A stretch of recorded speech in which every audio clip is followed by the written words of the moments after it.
No fundo de uma floresta, um garoto estava em busca de um item lendário. O grande prêmio para quem conseguisse derrotar o chefe mundial. Ele encontra um chefe de elite, mas com suas habilidades únicas ele vence facilmente, até mesmo conseguindo uma ótima espada rara. Mas esse não era o verdadeiro prêmio. Quando esse garoto, King of Road, avançou mais fundo na floresta, ele tropeçou em um paraíso. Itens épicos estavam espalhados por toda parte. Seu sonho de ficar rico durou apenas alguns segundos. Ele estava tão ocupado comemorando que nem viu o verdadeiro chefe mundial se aproximar e derrotá-lo com um único golpe. Acontece que o chefe Blood Moon estava protegendo o lugar. Outros jogadores de elite apareceram, procurando a mesma recompensa, mas todos foram aniquilados. Os enormes brutamontes, as jogadoras deslumbrantes com seus atributos gigantes. Alguns perceberam que esse chefe era forte demais e imploraram por suas vidas. Mas Blood Moon não iria perdoar ninguém. E conforme os cortava, o chefe mantinha uma contagem contínua para cada morte. 418, 419. Mas a história real começa 3 dias antes. Conheça nosso protagonista, Yalule.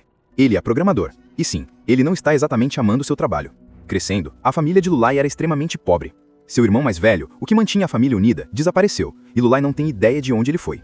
Então, quando chega em casa, ele presencia seu outro irmão tendo uma enorme briga com a namorada. Acontece que ela não ficou exatamente feliz ao descobrir que seu namorado tinha outras 68 namoradas, todas as quais ele dizia amar. Lulai o visita todos os dias, então isso era uma novidade. Mas, sejamos honestos, era apenas questão de tempo. Seu irmão leva tantas garotas para casa, uma delas certamente deixaria alguma roupa para trás, já que é para isso que todas elas vão até lá mesmo. A Fei diz para ele simplesmente esquecer. Ele tem muitas outras garotas, afinal. O verdadeiro problema é que Yulai encontrou uma pista sobre o irmão desaparecido. O irmão mais velho desapareceu por causa de um jogo VR de imersão total. Ele faz uma promessa a si mesmo de que irá encontrá-lo, e seu plano o leva diretamente ao lançamento do novo jogo Phantasy Moon. Os dois vestem o equipamento de imersão total, e dá pra ver que os trajes cobrem tudo, até as partes, aqui atrás do capacete.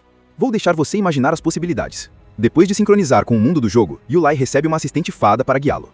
Os sentidos do jogo estão ligados diretamente ao cérebro. Então, assim como em Sword Art Online, eles se materializam dentro da cidade principal. Cada um tem sua própria janela de status e atributos. Imediatamente, o irmão chama Lulai para mostrar uma nova amiga, que já conseguiu. Sério, esse cara não pode ver uma garota de saia sem dar em cima. Lulai se separa do irmão, dizendo que tem outra missão para resolver. Quando fica sozinho, ele pede para sua fada abrir uma janela de código especial. Ele insere uma longa sequência de ativação complexa, deixando claro que seu motivo para estar no jogo está longe de ser o comum. 3 itens que ele mesmo programou e escondeu no código-fonte do jogo aparecem em seu inventário. Um bracelete que evolui com ele, um livro que gera missões aleatórias e o mais importante de todos, um pergaminho. Esse pergaminho é um convite para se tornar um Azura do Inferno, o mesmo item secreto que seu irmão mais velho obteve durante o beta.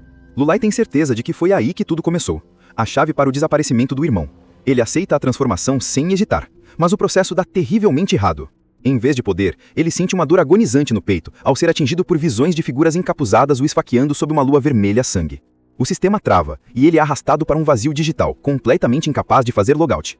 Ele desperta em um cemitério escuro, não como um poderoso Azura, mas como um esqueleto nível 1. À sua frente está um chefe épico, Ab, que acha que Lulai é um servo que acabou de invocar.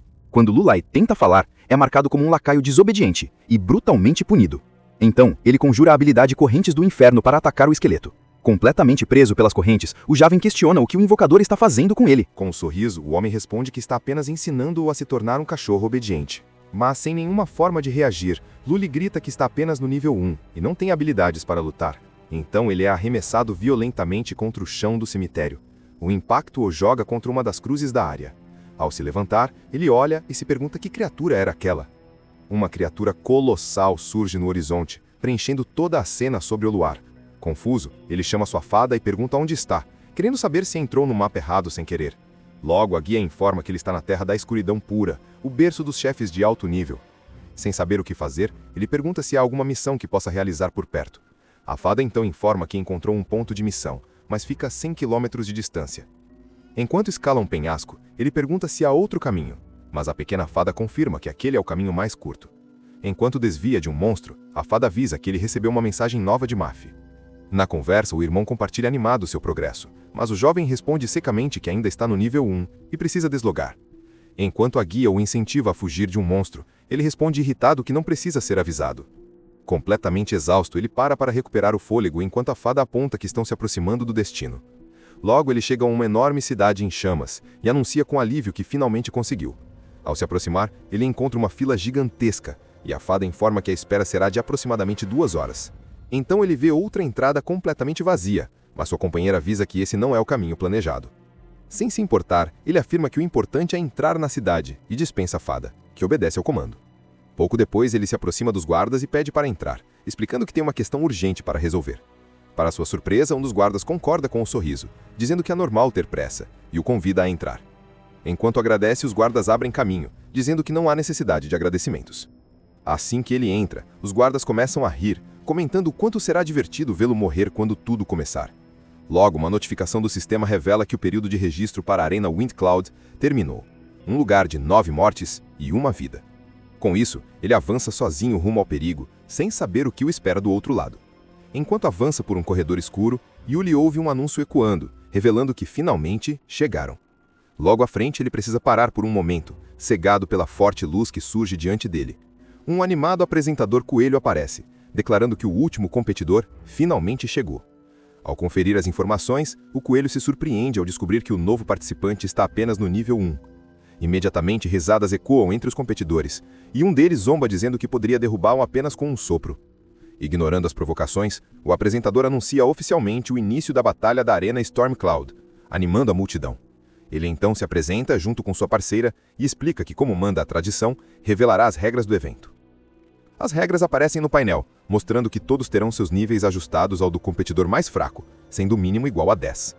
Em um instante, todos os níveis caem para 10, e um dos participantes ameaça quebrar os ossos de Yuli por causa disso. Compreendendo a situação, Eli se arrepende de não ter ouvido o conselho de Cici, inclusive sobre ter entrado pela porta errada. Nesse momento, uma notificação do sistema o parabeniza por chegar ao nível 10 e o convida a escolher sua classe inicial. Diante das opções, ele se lembra do conselho do irmão, que sempre dizia que ele tinha o perfil ideal para ser um assassino. Seguindo essa lembrança, ela escolhe a classe Assassino, recebendo imediatamente a confirmação do sistema. Sua aparência muda diante de todos, refletindo sua nova identidade. O coelho então apressa o grupo, anunciando que é hora de distribuir o equipamento para a batalha. Assim que Yuli recebe uma adaga temporária, pensa que não seria ruim testá-la, já que pode se render caso perca. O apresentador, cheio de empolgação, anuncia que chegaram ao ponto alto da arena. Competidores de destaque podem ser escolhidos por mentores especiais. Ele então apresenta o homem à esquerda como o renomado Lord Juan Huichu, da cidade Blood Moon. Em seguida, aponta para a mulher à direita, revelando-a como a número 1 em beleza da cidade, Lady Yu, que até agora só havia aceito um discípulo, Hanikyo. Ao ouvir o nome, Yuli imediatamente reconhece seu irmão mais velho, entendendo que finalmente encontrou uma pista. Assim, ele conclui que o Wu pode ter respostas e que precisa encontrar uma forma de se aproximar dela. Percebendo o olhar do garoto, Wu hesita por um momento, considerando esmadá-lo, mas logo desiste pensando que poderia simplesmente matar Wan Huan Shui. O apresentador conclui as apresentações perguntando quem levará as recompensas e inicia oficialmente o evento. Para começar a competição, ele anuncia a primeira luta, a mais aguardada de todas, Blood Claw, do clã Leão de Sangue. Assim, nascido com uma linhagem épica, o clã Leão de Sangue naturalmente se destaca em combate. Como representante da nova geração, suas garras invencíveis o tornam o jogador favorito desta competição. Com um único golpe, Blood Claw garante a vitória com domínio avassalador sobre seu oponente. Logo depois, o apresentador anuncia o espadachim zumbi Lei Lei, o famoso vice-líder da grande seita da espada. Com sua espada rápida e precisa, ele derrota seu oponente e parece estar vencendo com bastante facilidade. Em seguida, o terceiro vencedor é revelado, Jirhe, o demônio de 2 lâminas, cuja força não deve ser subestimada. Para surpresa geral, o coelho revela que o quarto competidor vitorioso é o participante considerado bucha de canhão, anunciando o início da segunda rodada. Com o pareamento aleatório concluído, o quadro do torneio exibe os 4 finalistas e a primeira luta prestes a começar. Então, a tela anuncia o confronto entre o participante bucha de canhão e o demônio de 2 lâminas, Jir. Quando a batalha começa, o demônio encara seu oponente e simplesmente ordena que se renda. Com desprezo, afirma que ele não é digno de fazê-lo lutar, já que ele detesta matar fracos como ele. Mesmo assim, o jovem permanece em silêncio, ouvindo o que o oponente diz. Enquanto isso, em outra parte do jogo, uma criatura é atingida bem no meio por uma bola de fogo. Logo, 2 garotas elogiam Aff por ter eliminado todos os goblins da área, perguntando como ele fez isso. Com um sorriso presunçoso, o jovem responde que foi apenas conhecimento básico, nada que vale a pena mencionar. Enquanto as garotas o chamam de incrível, ele as dispensa para esperarem verem algo ainda mais impressionante. Por fim, afirma que elas saberão o que é inacreditável quando conhecerem seu segundo irmão, e se pergunta se está tudo bem com ele. Assim, o apresentador observa que o participante bucha de canhão parece ter coragem, já que não pretende aceitar a boa vontade do oponente. Com isso, o guerreiro afirma que ele ainda não entendeu a situação, pois já perdeu sua única chance de sobreviver. Mesmo assim, promete dar-lhe uma boa luta enquanto avança para o ataque. Logo, o apresentador fica impressionado, narrando que o golpe do lutador é tão rápido que se torna um borrão diante dos olhos. No entanto, o atacante não acredita que o competidor conseguiu desviar, dizendo que foi apenas sorte. Em seguida, o narrador descreve como o desafiante escapou do ataque mais uma vez por pouco. Assim, o espadachim grita que ele não pode fugir enquanto lança seu golpe destruidor do vazio. O ataque então avança em alta velocidade em direção ao esqueleto.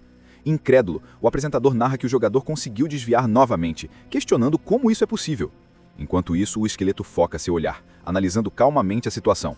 Pouco depois, ele calcula o comprimento dos braços e da lâmina inimiga para determinar seu alcance total.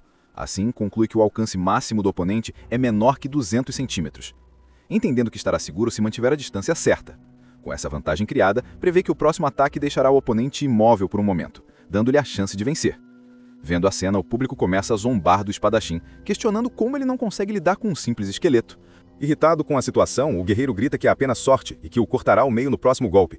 Então ele salta no ar e desfere seu poderoso golpe relâmpago. Já prevendo o movimento, o esqueleto se prepara para contra-atacar, ativando sua habilidade de acerto crítico. Com um golpe rápido, ele atinge o oponente em cheio, que reage surpreso ao ataque inesperado.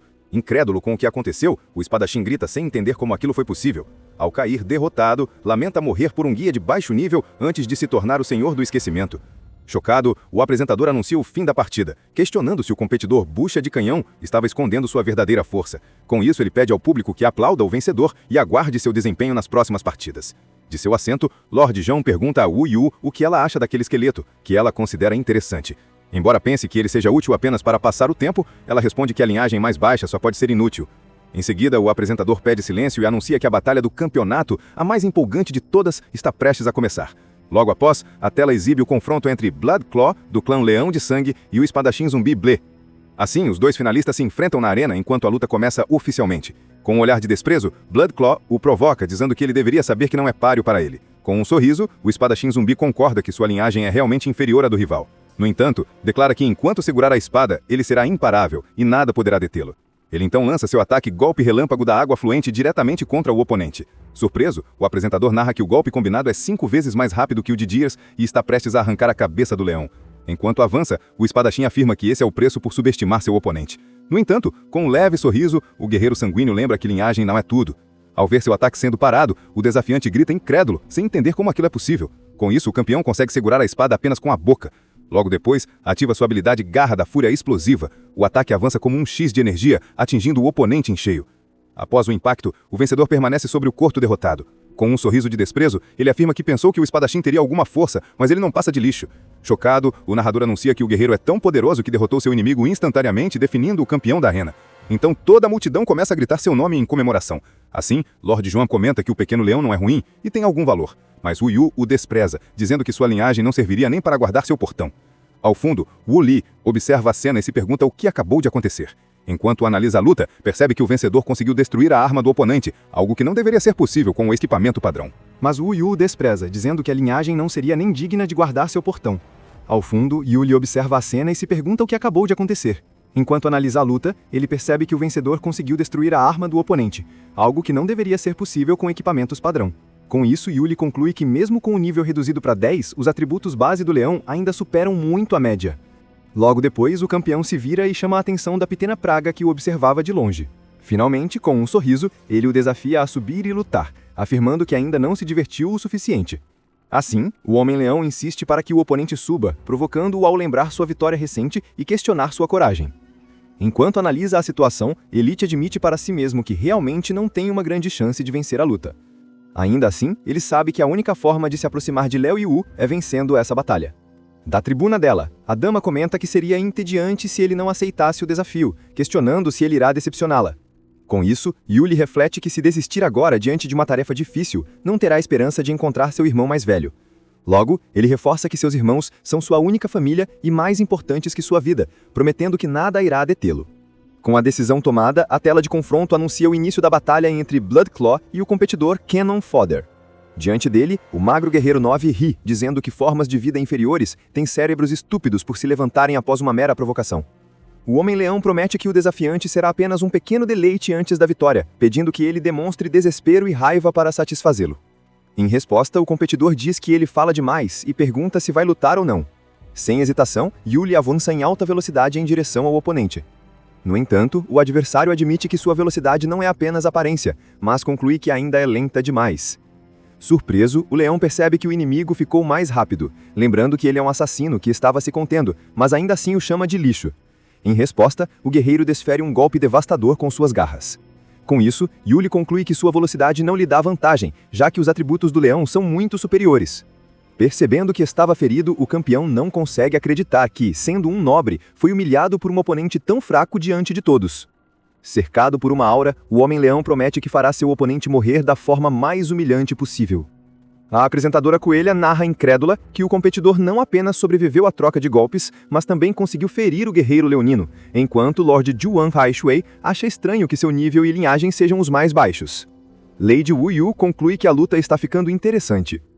Então, o leão questiona se o inimigo tem orgulho de sua velocidade, prometendo derrotá-lo em seu próprio jogo rápido. Em um instante, ele alcança Yuli e prepara um golpe preciso. Com um impacto, o jovem é arremessado para trás, deslizando pela arena. Na borda da plataforma, Yuli comenta que quase perdeu o equilíbrio. Vendo a oportunidade, o adversário desafia-o a desviar de seu ataque final, as garras explosivas Berserk. Ao lançar o golpe, o Homem-Leão diz para ele lembrar que na próxima vida, lixo deve permanecer no lixo. De repente, Yuli revela que estava apenas brincando, pois esperava exatamente esse movimento no tempo de conjuração. Com isso, o sistema anuncia a ativação de Backstab, movendo-o instantaneamente para trás do inimigo. Enquanto o leão continua seu ataque, Eluli o provoca novamente. Então, ele grita que antes de finalizar o movimento, o oponente não pode se virar. Finalmente, o guerreiro leonino admite que os cálculos estavam muito bons, mas afirma que tudo será em vão. E imediatamente, o Homem-Leão ativa sua habilidade de linhagem, o rugido furioso do leão. Nesse momento, Eluli grita que não consegue se mover, percebendo o que provavelmente aconteceu. Enquanto isso, a apresentadora Coelha explica que a habilidade paralisa qualquer um dentro de 5 metros por 1,5 segundos. Logo depois, Lord Huan Hui Shui expressa sua surpresa por ele ter despertado o poder tão jovem e declara que agora o quer para si. Por sua vez, Lady Wu Yu provoca o Lorde dizendo que ele come demais, mas logo lamenta que a luta tenha perdido o interesse para ela. Com um sorriso, o guerreiro leão se gaba, afirmando que esse é o poder absoluto da linhagem. Pouco depois, ele ordena que seu oponente caia em desespero enquanto o ataca. De repente, Eluli aparece em outro lugar, desviando do golpe no último instante. Nesse momento, a coelha narradora diz que com um braço e uma perna quebrados, a luta já está decidida, questionando se o competidor irá se render ou morrer no palco. Em resposta à cena, o Homem-Leão solta uma risada sombria. Mesmo sem entender, Eluli ouve seu inimigo dizer que ele não precisa se render, já que planeja matá-lo de qualquer forma após a luta. Finalmente, com um sorriso interno, o jovem conclui que a isca foi lançada, e agora só falta o oponente a morder. Assim, o Homem-Leão se aproxima, pensando em como torturá-lo, enquanto Eluli calcula que faltam apenas 3 passos. Com mais um movimento, o adversário pede que ele diga algo para criar um clima, enquanto o jovem conta que faltam 2 passos. Ao se aproximar ainda mais, o leão pisa em sua perna e se desculpa no exato momento em que a contagem mental chega a apenas 1 passo. Vendo a oportunidade perfeita, Eluli decide que o momento de atacar é agora. Em um movimento repentino, ele se levanta e lança um ataque surpresa com suas armas. No mesmo instante, o guerreiro leão comenta que a rebeldia deixa tudo mais divertido, exatamente quando o assassino ativa a habilidade Backstab. Incrédulo com o que está acontecendo, o inimigo grita, "O quê?" Com um golpe por trás, Eluli o derruba violentamente na arena. Das tribunas VIP, Lady Wu Yu e Lord Juan Huishu assistem a cena completamente chocados. Após um silêncio absoluto, a apresentadora Coelha gagueja, incapaz de compreender o que acabou de acontecer. Logo depois, o comentarista Tartaruga grita que a virada foi espetacular e que explicará a análise da jogada. Então, o comentarista revela que desde o início, o desafiante demonstrou vantagem de velocidade para provocar Blood Claw e deixá-lo furioso. A análise continua explicando que o jovem fingiu fraqueza para atrair o oponente e forçá-lo a usar seu golpe final. Na parte mais empolgante, a tartaruga revela que o braço quebrado e o ferimento eram na verdade um truque que ele mesmo executou. Finalmente, a explicação conclui que quando todos pensaram que ele estava perdido, ele usou uma ressurreição esquelética para executar o contra-ataque final. Com ar de superioridade, o comentarista questiona se sua análise estava precisa antes de anunciar o nome do grande vencedor. Assim, o nome do competidor é finalmente revelado para toda a arena. Zhang Yu. Caído no chão, o Homem-Leão grita que não pode morrer e tenta se render antes de ser finalizado. Observando da tribuna VIP, Lord Zhuang Shui ordena que o problema seja resolvido de uma vez por todas. Logo depois, o próprio Lorde desce à arena e lança um ataque direto contra Zhuang Yu. Com o punho cerrado, ele concentra uma grande quantidade de energia para o golpe final. A onda de energia acerta o jovem em cheio, arremessando-o para trás com um impacto. Enquanto está sendo despedaçado, Jang-un mal consegue articular o que está acontecendo. Com seu crânio prestes a se desintegrar, ele percebe que estava muito perto de alcançar seu objetivo. De repente, Lady Wu aparece na arena e intercepta o crânio do jovem antes que ele se desintegre por completo. Com um movimento sutil, ela concentra energia na ponta do dedo. Então, dispara o ataque conhecido como Dedo Perfurante Celestial na direção do Lorde. O golpe acerta seu alvo em cheio, causando uma explosão que destrói grande parte da arena. Ferido e furioso, Zhang Weishui grita o nome de Wu Yu, exigindo uma boa explicação, ou o assunto não acabará tão fácil. No entanto, a dama apenas o encara em silêncio enquanto usa seu poder para regenerar o corpo de Zhang Yu. Por fim, com um toque suave em seu rosto, ela declara que de agora em diante ele é sua posse pessoal. Em seguida, Lady Wu Yu informa que tudo já deve ter voltado ao normal. Logo, Zhang Yu percebe que seus ossos não apenas foram curados, mas agora estão ainda mais fortes do que antes. A seguir, a dama pergunta onde o coelho e a tartaruga foram parar, ameaçando-os caso não anunciem os resultados rapidamente. Assustados, os dois aparecem aterrorizados, dizendo que já estão ali e pedindo para o outro começar a falar. Com isso, a apresentadora anuncia oficialmente que Zhang Yu é o grande campeão do torneio da Arena Nuvem de Tempestade. Logo após, o sistema calcula as recompensas, concedendo-lhe experiência, um novo nível e a habilidade passiva Passo Sombrio. Ao receber sua nova adaga épica, o guerreiro comenta que ela parece perfeita em suas mãos. Enquanto isso, a tartaruga se surpreende com a arma, e o coelho concorda que ela é ideal para batalhas prolongadas em eventos futuros. Em seguida, Wu Yu afirma que com os ferimentos curados e a recompensa recebida, é hora de começar a catástrofe da Nuvem de Tempestade. Imediatamente, a coelha apresentadora explica que o evento tem duas partes, e que agora o campeão deve descer ao mundo dos jogadores como um chefe por tempo limitado. À distância, Lord Zhuang Weishui grita que isso não acabou, acusando Wu Yu de conspirar contra ela para tomar seus recursos militares, chamando-o de velho bastardo.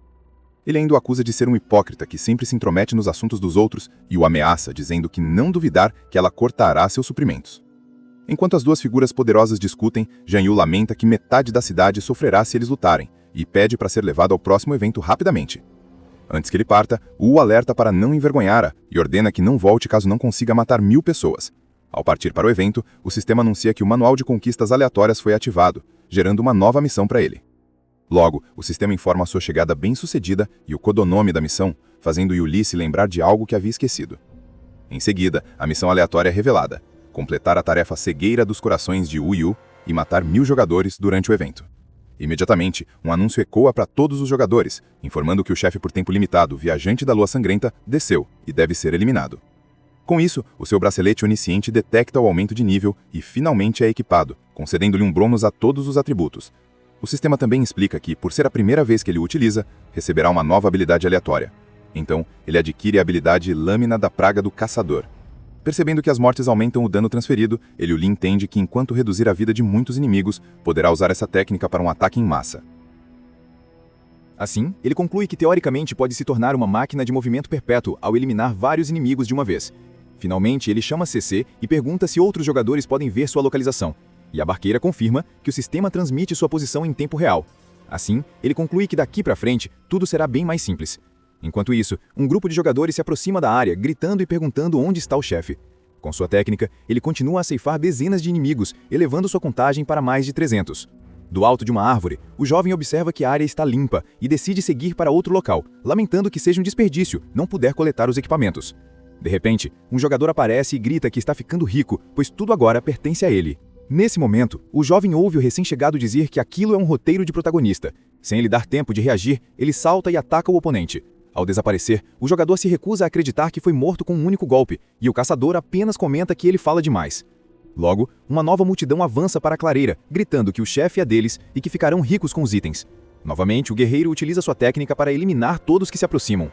Com sua contagem de mortes em 444, ele conclui que o número ainda é muito baixo. Em seguida, ele lembra que o jogador falante lhe deu uma ideia e envia uma mensagem para Afi ir até suas coordenadas sozinho. Ao chegar ao local, Afi encontra uma clareira cheia de armas fincadas no chão. Vendo a impressionante quantidade de equipamentos, ele só consegue comentar o quão incrível é a cena. Logo depois, o sistema anuncia a derrota do chefe guerreiro, Gigante Kyong. Com isso, a jogadora Luna, uma cavaleira da lua, é parabenizada por obter um bracelete épico. Na tela de status, o item Coração da Resiliência aparece, tendo chance de aumentar a resistência contra ataques de controle. Observando a cena, o jovem comenta que é a primeira vez que vê alguém solar um chefe épico, e pede para a CC pesquisar a classe Moon Knight. Em seguida, o sistema explica que é uma classe oculta, com atributos equilibrados e ataques que possuem tanto dano físico quanto mágico. Mesmo sem ver ninguém, a jovem sente que está sendo observada e conclui que alguém está por perto. Logo, um grupo de 3 jogadores surge da floresta e um deles a parabeniza sarcasticamente, perguntando se ela acabou de conseguir um item épico. Diante do pedido para dar uma olhada no item, a cavaleira os desafia diretamente, perguntando se querem lutar por ele. O líder do grupo recusa, dizendo que só querem ser amigos e, talvez, pegar o equipamento emprestado por alguns dias. Escondido entre as árvores, o observador reflete que quando 2 partes lutam, uma terceira se beneficia. Com um olhar confiante, a guerreira os provoca a avançar, e o grupo responde que ela está pedindo por problemas, enquanto se preparam para atacá-la. Em um instante, ela libera seu ataque, Corte da Luz Estelar, contra os inimigos. Completamente surpreso com o seu poder, o líder percebe que podem ter se metido em um problema maior do que podem lidar. Logo depois, ele se apresenta como um membro importante da Guilda Arrogante e a ameaça caso se atreva a tocá-lo. Sem hesitar, a jovem o elimina com um único golpe e então ordena aos observadores que já viram o suficiente e devem descer. Conforme o jovem desce da árvore, os 2 se encaram, ambos concluindo que o oponente à frente parece bastante desafiador. Com a decisão tomada, eles avançam um contra o outro para iniciar o combate. De repente, uma multidão de jogadores da Guilda Arrogante irrompe na clareira, gritando que estão ali para vingar seus irmãos. Ao perceber a situação, os 2 trocam olhares e começam a correr juntos para escapar da multidão. Nesse momento, um dos membros da guilda avista o chefe voando, mas o líder ordena que o ignorem, pois a vingança é prioridade. Enquanto isso, um dos caçadores de chefes convida Luna para se juntar à equipe profissional de caça ao tesouro. Percebendo a fuga, os líderes de ambos os grupos ficam irritados. Um grita para não deixarem a garota escapar e o outro para perseguirem o chefe. Com isso, as 2 facções se dividem e começam a correr para impedir que seus respectivos alvos escapem. Em meio ao caos, os grupos acabam colidindo uns com os outros, reclamando que se atrapalharam mutuamente enquanto perseguiam seus inimigos. Enquanto a confusão acontece, a dupla continua correndo lado a lado para sair da floresta. De repente, um dos jogadores grita em pânico para alertar os outros. Logo depois, outro entra em desespero ao perceber que eles estavam voltando. Nesse momento, Luna também avança, eliminando vários oponentes com seu ataque. Em meio ao caos, um mago grita para que se afastem e lança uma bola de fogo. Pouco depois, um arqueiro dispara uma flecha enquanto outros jogadores liberam suas habilidades de maneira desordenada. Com isso, um verdadeiro reinado de ataques de todos os tipos desce sobre a dupla. Após a poeira baixar, alguns sobreviventes se perguntam se o chefe foi derrotado. Enquanto reclamam por quase terem sido eliminados pela área de ataque, aproveitando a confusão, ele inicia um contra-ataque devastador contra a multidão. Com sua técnica, Yulai elimina centenas de jogadores cujos gritos ecoam enquanto sua contagem de abates dispara. Quando o número chegar a 999, apenas ele e Luna permanecem de pé no campo de batalha. Em um movimento final, ambos avançam um contra o outro em busca do último abate.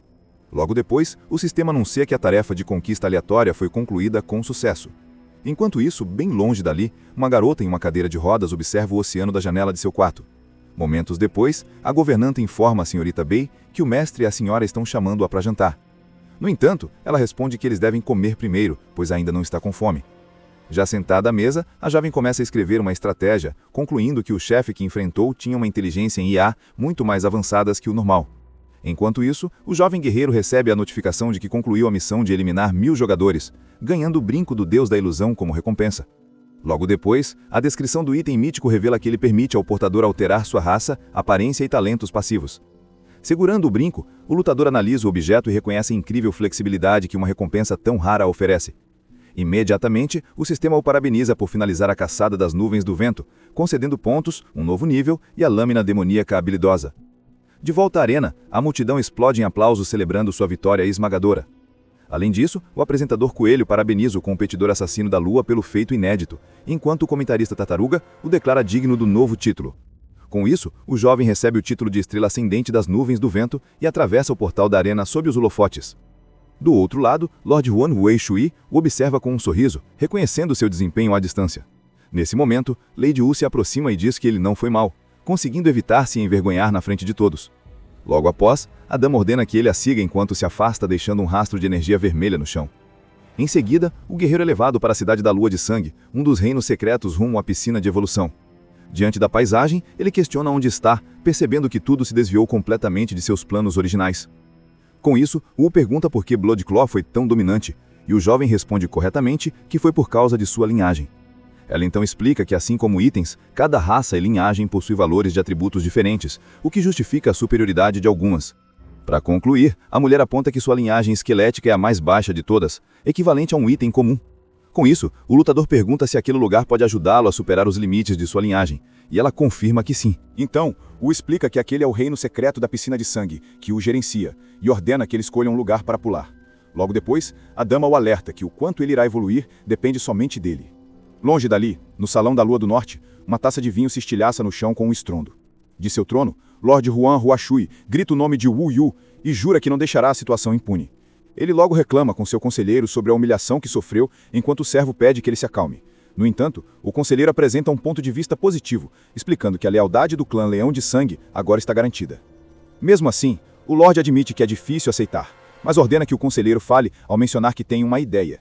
Finalmente, o servo sugere com um sorriso que, embora não possam agir diretamente contra o Wu Yu, há uma forma de se vingar. Então, o conselheiro se inclina para sussurrar o plano no ouvido do Lord Huan Huashui, que demonstra interesse. Após ouvir a sugestão, o governante aprova a ideia com um sorriso e concorda em colocá-la em prática. De volta à piscina de sangue, a imponente Lady Wu observa o jovem guerreiro absorvendo a energia do local em uma velocidade impressionante. Diante da cena, ela reconhece que seu potencial é realmente muito alto. De repente, uma voz a chama de Mestra Wu Yu, fazendo a mulher virar o rosto em direção ao som. Então, o capitão dos guardas da Morte Negra aparece com sua tropa e informa que sua mestra foi convocada pelo Lorde da cidade. Sem se virar, ela responde que está ocupada e que eles devem esperar até que termine o que está fazendo. No entanto, o capitão insiste e apresenta a Ordem de Sangue, uma ordem direta do governante da cidade. Wu Yu estala a língua, pois tal ordem é absoluta, e sua recusa resultaria em execução imediata. Virando-se para o jovem, ela o alerta que pedras podem cair das montanhas e que é melhor ele não morrer agora. Logo depois, a mulher se vira para o capitão e autoriza que faça o que pretendia. Diante da permissão, o líder da guarda abre um leve sorriso de satisfação. Enquanto isso, a energia da piscina ferve e cria um vórtice ao redor do corpo do guerreiro, que levita no centro, enquanto dois membros do Esquadrão Sombrio se aproximam da borda. O líder do esquadrão, um subordinado de Juan Huaishui, faz um gesto para que seus homens ataquem. Com isso, os assassinos saltam em direção ao centro do vórtice, cercando o local onde o jovem havia desaparecido. De repente, uma pequena esfera de energia vermelha emerge do fundo da piscina, bem no meio do ataque iminente.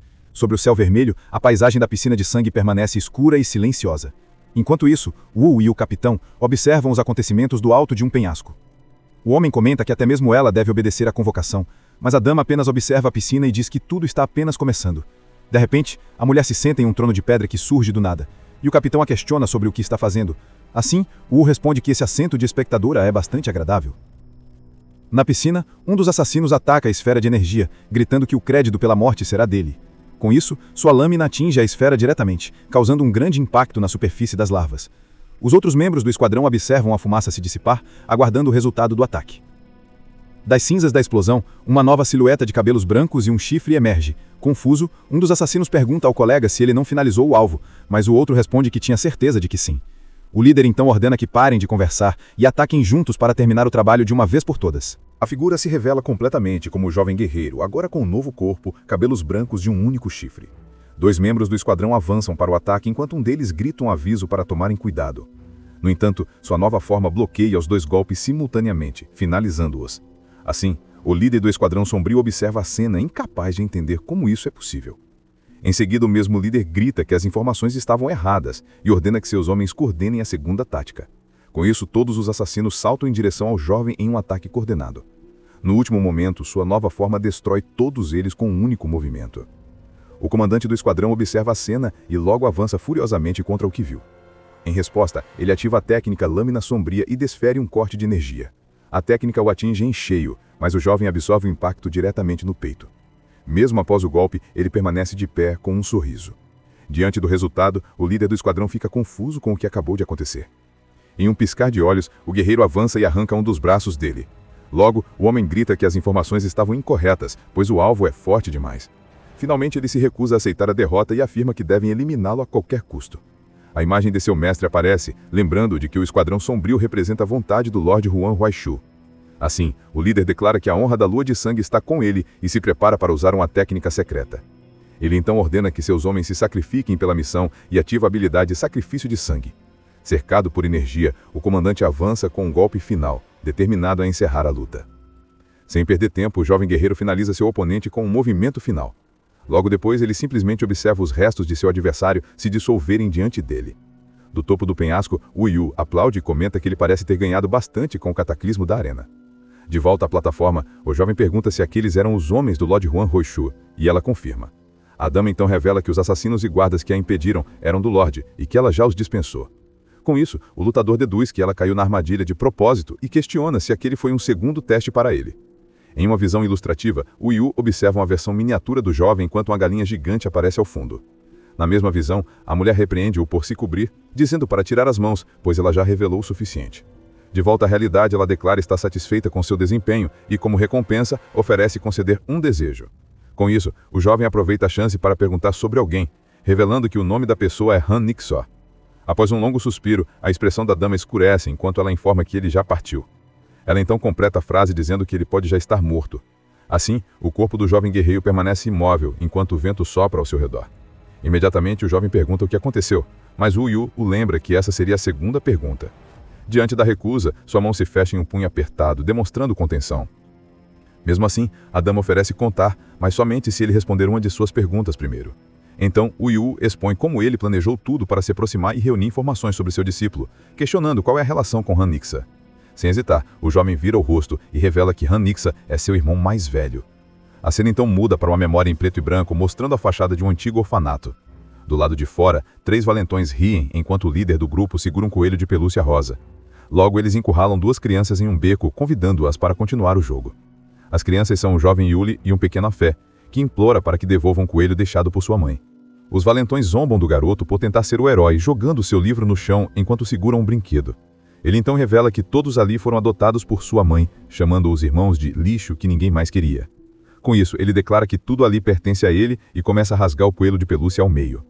Ao ver a cena, a Fé grita desesperadamente para que ele pare, enquanto o pequeno Yuli o encara com um olhar firme, segurando uma caneta, pronto para reagir. De repente, um garoto desconhecido salta de cima com uma vassoura, surpreendendo os 3 valentões. Com um sorriso confiante, ele acerta a cabeça do líder em cheio. Em seguida, o recém-chegado derrota os 3 sozinho, que acabam no chão implorando por suas vidas. Ele então manda que vão embora e o trio foge enquanto o líder promete voltar para se vingar. Logo depois, o garoto se vira para seus irmãos com o coelho de pelúcia e diz que agora está tudo bem. Com um grande sorriso, ele se apresenta como Han Yakshol e promete protegê-los a partir daquele momento. De volta ao presente, o guerreiro coloca a mão sobre o peito e afirma que ele é sua família mais próxima. O Wu simplesmente o observa em silêncio após ouvir a resposta. Outra memória, então, mostra Han Yakshol pedindo ao mestre um equipamento comum dentro do jogo.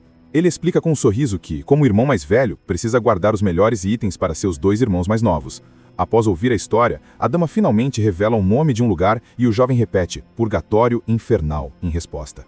Com o olhar fixo, Wu começa a contar o que aconteceu exatamente naquele dia. A cena mostra Han Yakshol na arena, que após 10 vitórias consecutivas, ganhou o título de Rei das Nuvens de Tempestade.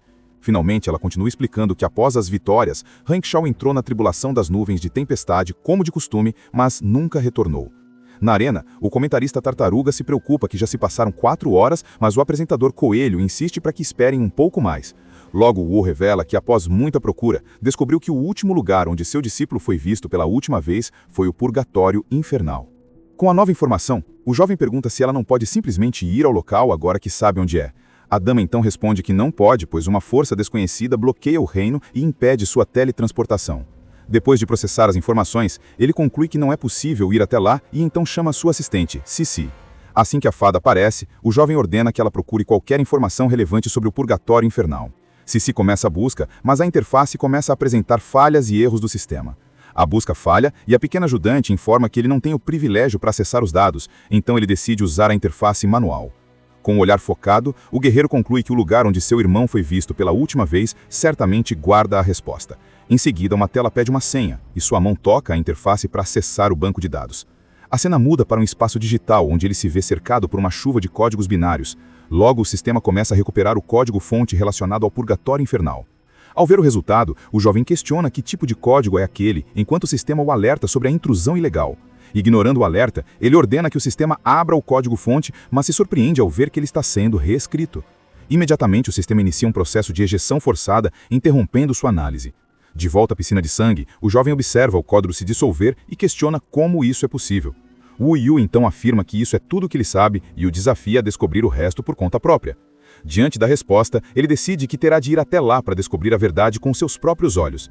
Em seguida, o jovem pede mais um favor e questiona como pode chegar ao outro reino, mas a dama apenas o lembra que essa é a terceira pergunta. No entanto, Ceci interrompe e anuncia com um sorriso que sabe o método para retornar ao mundo dos jogadores. Em resposta à pergunta sobre como chegar ao outro reino, Wu explica que seu conhecimento se limita à tribulação das nuvens de tempestade, que também possui uma restrição de tempo. Ela então chama de impaciente e o alerta que nem mesmo Han Yakshol conseguiu retornar após despertar 2 vezes na piscina de sangue. A dama conclui o aviso, dizendo para ele nem considerar tentar em seu estado atual. Ignorando a recomendação, o jovem guerreiro se vira para Ceci e pergunta qual é o método que ela conhece. Assim que a fada o chama para segui-la, ele parte, respondendo a Wu Yu que encontrou outro caminho para o mundo dos jogadores. Logo ele esclarece que o mundo dos jogadores é o mesmo reino que ela sempre se refere como o outro lado. Com um leve sorriso, a mulher comenta que a ideia é interessante e que estará aguardando boas notícias dele. Longe dali, uma grande explosão de fogo irrompe no meio de uma floresta densa. Como resultado, vários monstros insetoides são lançados pelos ares com o impacto da explosão. Em meio às chamas, Afi, um mago de tempestade de fogo, declara que foi fácil demais e pergunta se não há monstros mais fortes. Logo depois, ele é cercado por 3 jogadoras que o elogiam por sua força e generosidade. Diante de tantos elogios, o rosto do mago cora enquanto ele aproveita a atenção do grupo. Enquanto uma das jogadoras o abraça e pergunta sobre o mercador, ele confirma que já estão quase chegando. Enquanto caminham pela floresta, o jovem sugere venderem os itens para que todos possam comprar novos equipamentos. De repente, o passo de Afi é interrompido quando ele vira o rosto para o lado, percebendo algo. Do nada, um grupo de jogadores desconhecidos cerca o mago e suas companheiras enquanto outra equipe observa a cena de longe. O líder do grupo observador então declara com um sorriso que finalmente encontraram o bode expiatório de que precisavam. Enquanto as chamas o cercam, Afi se posiciona à frente das garotas e exige saber quem são aquelas pessoas. Logo atrás dele, figuras sombrias com olhos brilhantes e sorrisos sinistros emergem das sombras. Com isso, vários golpes o atingem por trás, perfurando completamente seu corpo. Enquanto cai sangrando, ele mal consegue questionar o motivo do ataque repentino. Em seguida, suas companheiras se juntam aos agressores, revelando que são da guilda rumo ao norte, enquanto ele as encara do chão. Um painel do sistema descreve a tática do grupo como uma armadilha mortal disfarçada de beleza e paixão.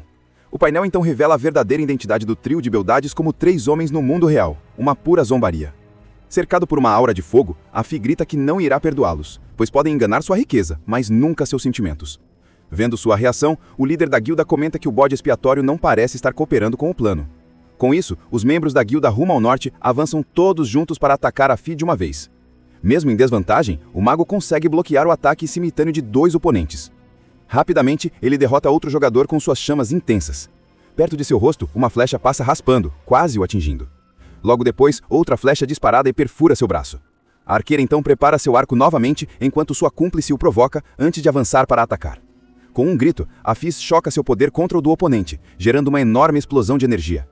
Após o choque, ele ofega, percebendo que consumiu muitas poções durante seu aumento de nível. Os traidores zombam dele por não ter mais recursos e exigem que entregue o equipamento do chefe. Eles então ameaçam manter seu corpo até que ele perca todos os itens acumulados. Encurralado e sem recursos, Afi solta um suspiro de exaustão diante da situação. Com isso, ele aponta para os inimigos e começa a gritar uma série de insultos, assustando até os pássaros da floresta. O líder da guilda se irrita e ordena em voz alta que ele cale a boca imediatamente. De repente, o mago pede desculpas por ter sido enganado, quando uma figura sombria aparece atrás dele. Num instante, a pessoa desconhecida atravessa o líder com um golpe fatal. Logo depois, a silhueta de Yu Luai emerge das sombras e declara que nenhum deles sairá vivo daquele lugar. Surpreso com a chegada, o jovem pergunta se aquele é realmente seu segundo irmão? Ele então comemora quando confirma a identidade do guerreiro, agora em sua forma humana de ceifador lunar. Com um olhar sério, o recém-chegado questiona ele sobre como conseguiu se meter em tantos problemas em tão pouco tempo. Choramingando, o jovem se agarra a ele e reclama que o grupo não apenas tentou roubá-lo, mas também enganou seus sentimentos. Ao observarem a cena, os traidores concluem que ele deve ser o irmão rico de que o jovem falou tanto. Com expressões gananciosas, os 3 se preparam para a oportunidade de ficarem ricos. Quando o líder do trio chama reforços, o ceifador lunar diz ao irmão que pode cuidar da retaguarda. Porém, um silêncio repentino toma a clareira, deixando todos confusos pela falta de resposta. Assim, o líder pergunta onde todos estão sem perceber que os outros membros da guilda já estão no chão.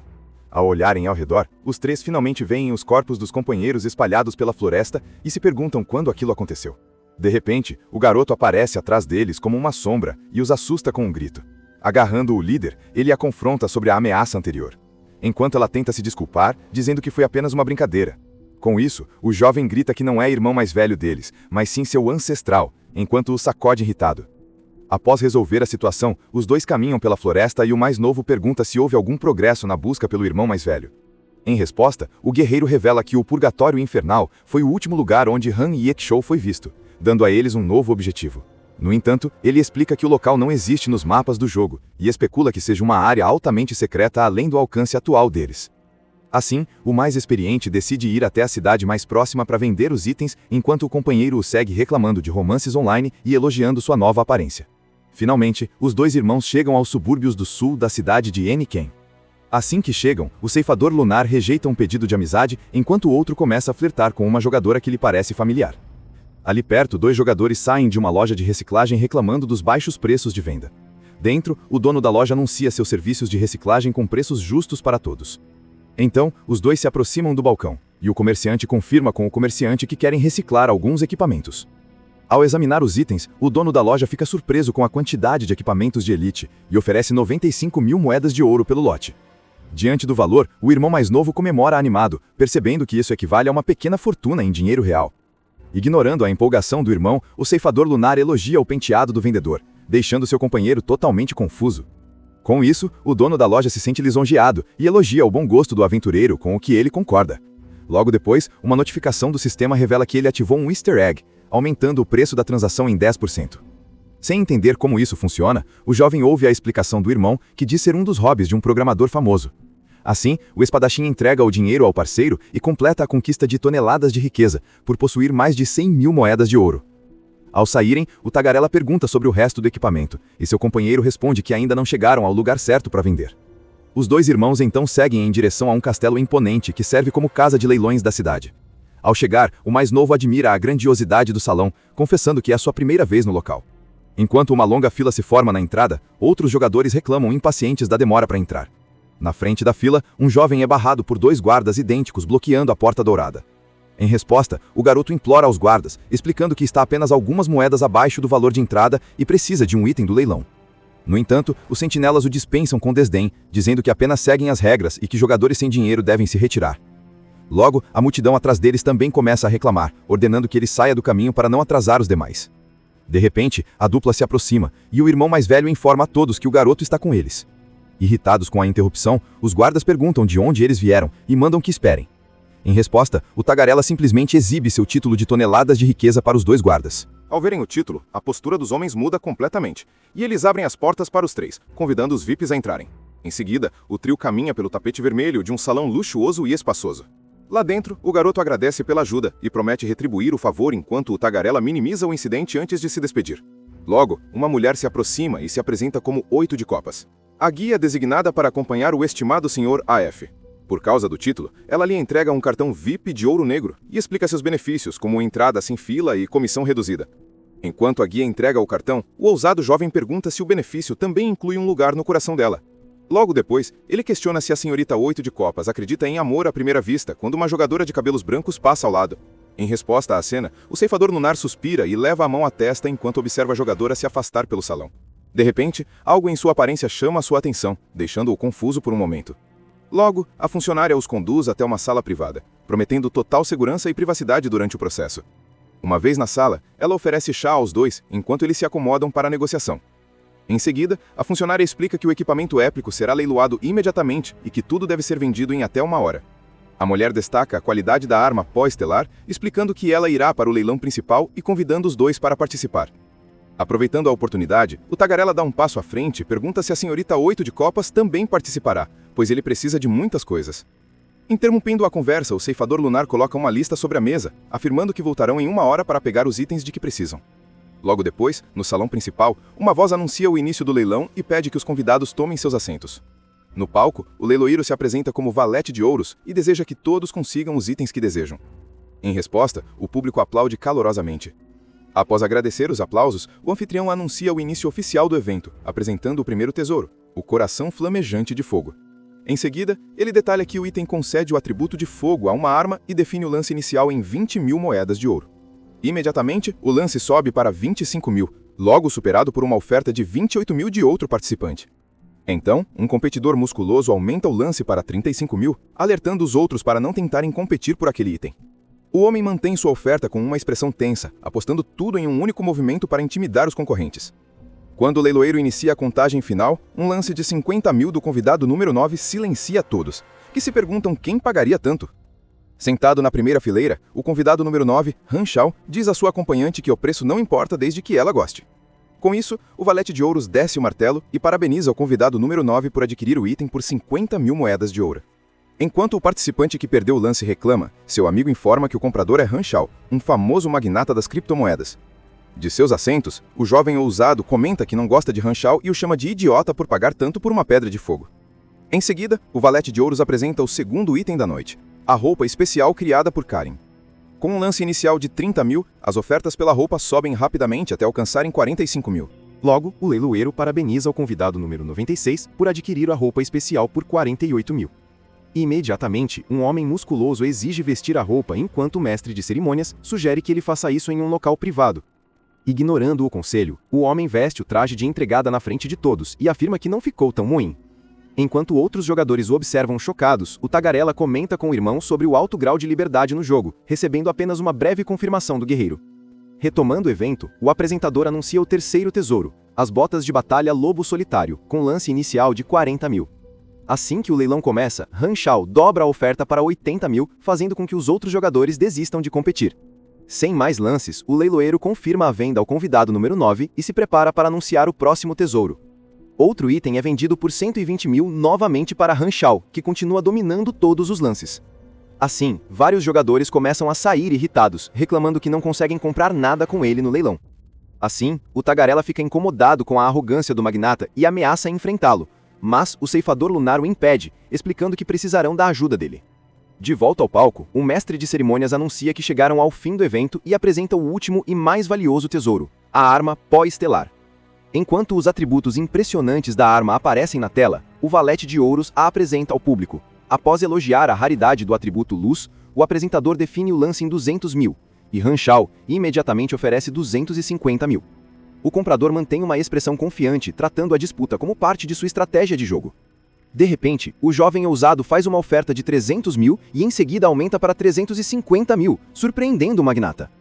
Intrigado com a ousadia, Han Shao aumenta a oferta para 500 mil, enquanto o jovem continua subindo o valor sem recuar. Seu companheiro então sugere que ele desista, argumentando que o preço já está alto demais para uma arma inicial.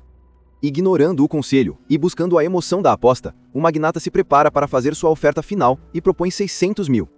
Assim que o leiloeiro anuncia a nova oferta, o guerreiro sinaliza para que o irmão pare, e a contagem regressiva para a venda começa.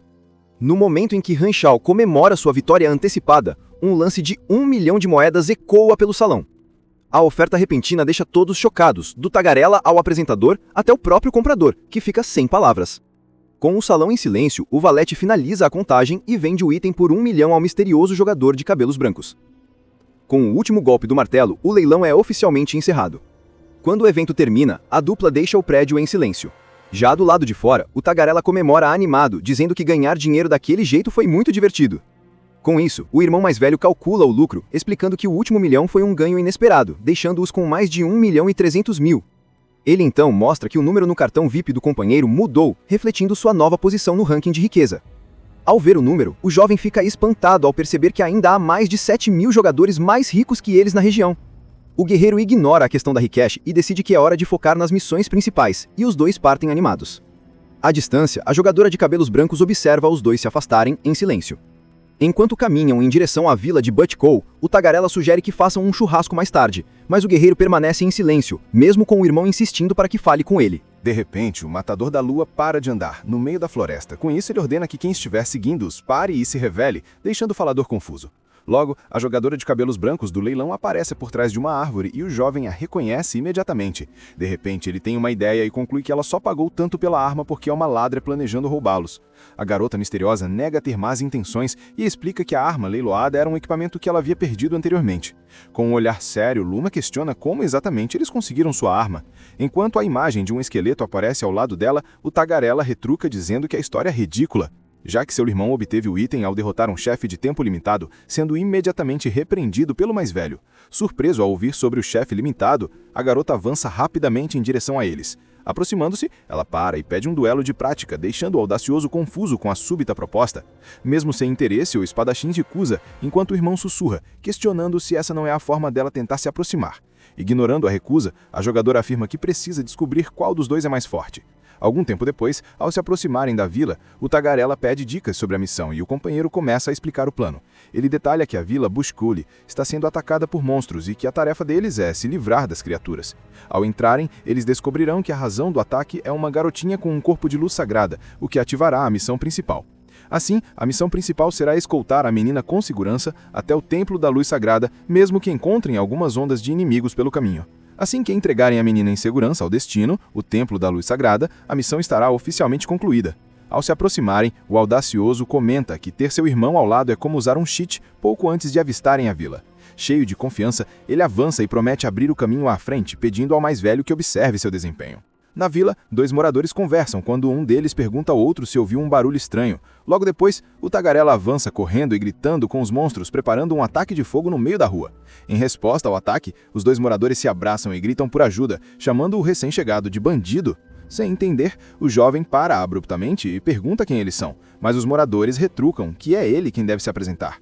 O audacioso então pede desculpas pelo mal-entendido e explica que está ali em uma missão para eliminar monstros, enquanto os dois questionam sobre essa missão.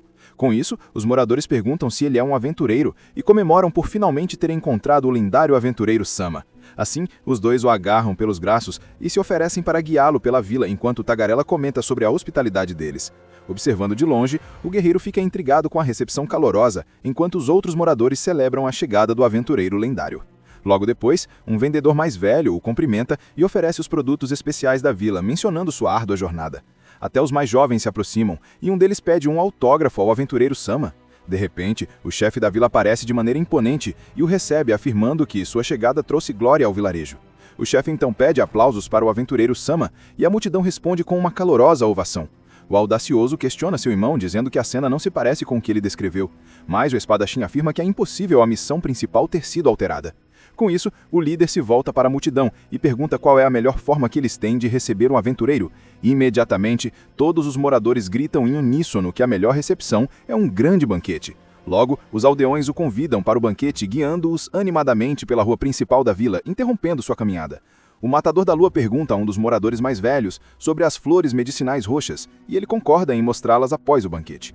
Logo depois, os irmãos são levados para um salão onde os moradores preparam uma grande variedade de pratos para o banquete. No salão, os habitantes se reúnem e começam a comer de forma barulhenta e desajeitada. O tagarela comenta que a comida parece ótima e, como o jogo simula sabor, sugere que eles também peguem um prato para comer.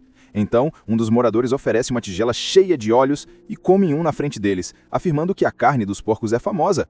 O guerreiro então decide desistir da comida e focar em encontrar o NPC da missão, e o irmão concorda, dizendo que perdeu o apetite. Diante da multidão, o falador pergunta como irão encontrar o NPC, mas o espadachim responde que não precisarão perguntar para todo mundo.